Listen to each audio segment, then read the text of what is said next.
Ninachosema mwanaume anachotaka sio kumpenda. Mimi nampenda mwanaume nampikia chakula, mimi nampenda. Kumpikia chakula sio kumpenda, ni majukumu yako. Tofautisha kupenda na majukumu. Kwani baba anapokuwa anawasaidia watoto, anapowapa mahitaji, anawapenda au ni kazi yake kufanya hivyo? Jamani, kufanya kazi msibadilishe mkasema ni kupenda. Ukimpikia chakula kizuri mume wako haimaanishi unampenda.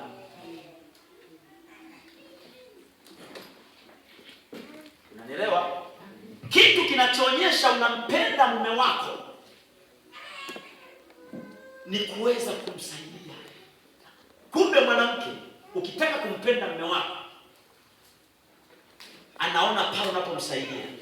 Leo hana hela au nayo mfukoni, na yeye ajui, na sasa sielewi tutakula nini, lakini wewe unaelewa mfukoni una nini, una hela. Kwenye kitenge chetu kule mnafunga kwenye kitenge, unaelewa kabisa kuna shilingi kule. Kama unampenda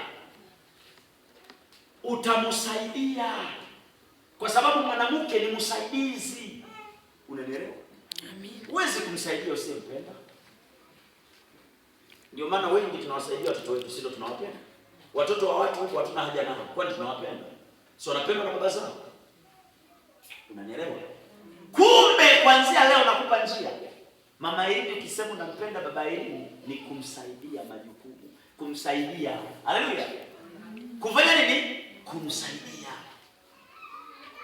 tu ndio ishara kusema unampenda mume wako.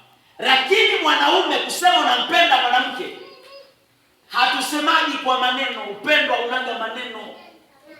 Kusema mimi nampenda mke wangu ni kumsitiri, ni kumtunza, kutunzwa, kuhifadhiwa, kulindwa. Nikisema kutunza, kila mwanamke anatakiwa kulindwa na mumewe.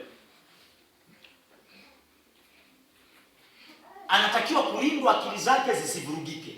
Ukiona anavurugika, wamegombana na wazazi wake, sio na ndugu zake, linda akili yake, linda moyo wake, linda matumaini yake, linda amani yake. Sio namwacha nalala tu, hujamlinda. Mwanaume mtunze mkeo. Mwanaume mtunze mkeo. Sikiliza, sisi tuko hivi hai leo kwa sababu tunatunzwa na Mungu.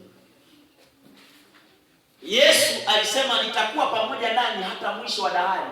Maana yake nitawatunza, nitawalinda. Ukisikia kutunza, sio kutunza fedha. Kutunza fedha ni kuweka tu kwenye kibubu unaondoka.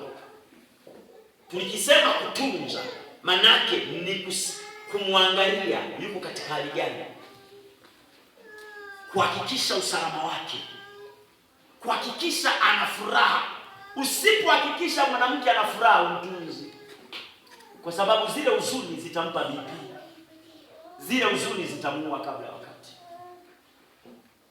Kwa mwanamke anahitaji kutunzwa, mwanamke anahitaji kutunzwa.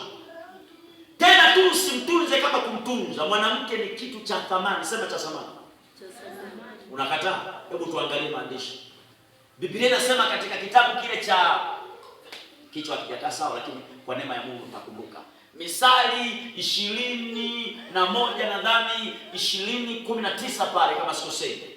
Anasema apataye mke apata kitu chema, naye ajipatia kibali kutoka kwa Bwana. Kwa hiyo huyu mwanamke kama uone uzuri wake, umepigwa giza kwenye macho, kwa sababu huyu ni chema hiki. Kuna kitu ambacho unakiona kwa mwanamke, yaani sio tu sura yake, kuna kitu kingine ambacho hakionekani lakini ni chema. Hiki kitu chema ni cha ajabu. Ukitaka kujua wanawake wana kitu chema, utagundua hivi. Kuna wanaume wameacha wake zao nyumbani, wakatafuta wanawake wengine, wakaacha familia, wakalea familia zingine, na kule wakasingiziwa hadi watoto kwamba ni wakwao, na kumbe sio wakwao. Baadaye